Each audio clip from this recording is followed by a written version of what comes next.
کیونکہ this is about the thanks of governors address, اور یہ جو موشن جس کا پیپر میرے ہاتھ میں ہے، this document is a reflection of vision of our government, اور ہماری کیبنٹ کا ویٹڈ ڈاکیومنٹ ہے یہ۔ شکریہ کہنے کے لائق، کافی بی جے پی کے لوگوں نے بہت تعریفیں بھی کی اس کی، کہ this represents not only the vision of honourable chief minister but also the prime minister.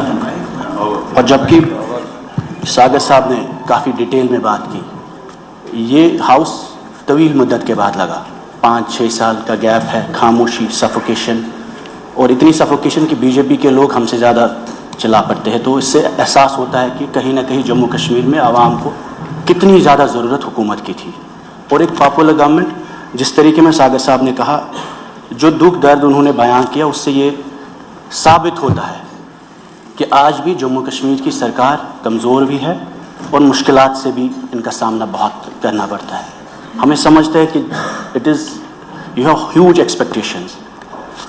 This is a paper of governance جو آنریبل چیف منسٹر صاحب کی کیبنٹ نے پریزنٹ کیا ہے۔ What is included in this, but what is missing is most important is your core agenda. میں یہ پوچھنا چاہتا ہوں سر کہ this is in conflict with your promises and with your policies.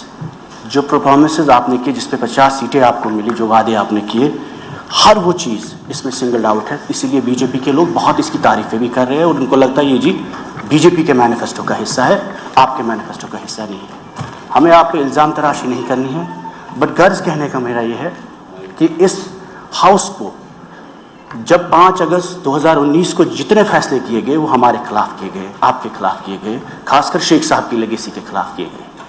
اور اس کے بعد اس ہاؤس کی شروعات جب آپ نے بزنس رول سے کل بولا کہ یہ سوال سجاد صاحب کا نہیں اٹھ سکتا، یہ سوال اٹھ سکتا ہے، یہ بھی سچ ہے۔ ری آرگنائزیشن ایکٹ میں ہم نے الیکشن لڑا، بٹ کہیں بھی ایسا ہو ہی نہیں سکتا کہ sentiments of people of Jammu and Kashmir, aspirations of people of Jammu and Kashmir can be contained because of business rules and reorganization. اگر شیخ محمد عبداللہ نے یہی سوچا ہوتا تو اٹانومی کی بات کرتے، تو اس وقت جو عمر صاحب نے پلبسائٹ کا مینشن کیا تو کبھی وہ ڈسکشنز ہوتے۔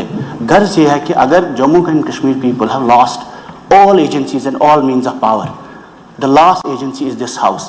It is up to us whether we make this house into a glorified municipality or equivalent to the constituent assembly discourse debates جو اس constituent assembly میں ہوا کرتے تھے۔ ہو سکتا ہے یہ کمزور اسمبلی ہے، اور یہ آپ کے لوگوں کے لیے بھی ہے۔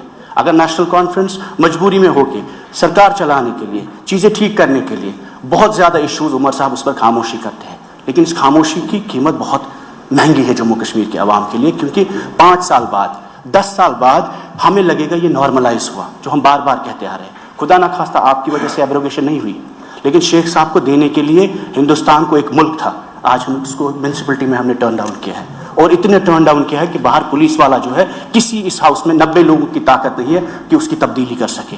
نتیجہ یہ ہے سر، if you as a custodian of this house will not let discourse and debate in Jammu and Kashmir، نتیجہ وائلنس ہوا ہے، نتیجہ سیپریٹزم ہوا، نتیجہ جماعت اسلامیہ ہوا، نتیجہ پاکستان اسٹرانگ ہوا جموں کشمیر میں، کیونکہ آپ نے جموں اینڈ کشمیر کے عوام کو چوک کیا، سفوکیٹ کیا۔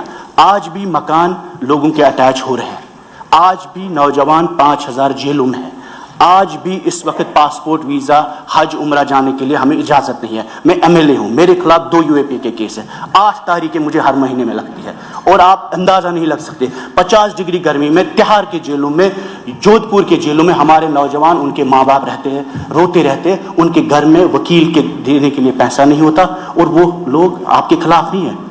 جن قربانیوں کی ذکر یہاں ساگر صاحب نے کیا، سیف اللہ صاحب نے کیا، 10,000 کشمیری مسلمانوں نے جنہوں نے قربانیاں دی، گولیاں دی آپ کے جھنڈے کے لیے، آپ کے آئین کے لیے، ہمارے جھنڈے کے لیے، اس ملک کے لیے، اس جمہوریت کے لیے جس کا آج آپ فائدہ اٹھا رہے ہیں۔ یہ جو ہماری بہن یہاں پہ شگن پریہار صاحب ہے، ان کے والد نے قربانی دی، ہم ان کا مذاق نہیں بناتے، لیکن میں آپ کو یہ بولتا ہوں، to put the history right in the context sir, جس طریقے میں شیخ صاحب کے نام کے ساتھ بے حرمتی کی گئی، وہ ہر اس کے بے حرمتی ہر شخص کے ساتھ جس نے ہندوستان کا جھنڈا بالادست کیا جموں کشمیر میں۔ جب تک آپ 13 جولائی کے مسلمان جو شہید ہوئے جموں کشمیر میں، آپ ان کی اعزاز میں